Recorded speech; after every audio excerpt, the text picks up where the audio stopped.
Interesantno je recimo u ateljeu gde su multimediji, dakle multimedijalna umetnost, da imamo taj interesantan koncept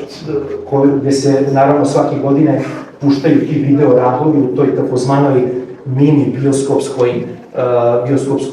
sali, gde ja sam ranije pominjao na jednom od otvaranja, gde me podsjetilo na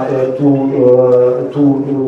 bioskop pećinu Roberta Smithsona, dakle najznačajnijeg predstavnika tog land arta, zemljane umetnosti. I gde možete vidjeti, naravno vidjet ćete te video radove u toj mini bioskopskoj sali, onda naravno tu su i slike, dakle sa slikarstvom, onda projekti sa interijera, dizajna kostima, dizajna interijera, grafičkog dizajna, onda takođe u amfiteatru, ispred amfiteatra, gej projekti vezani, dakle, za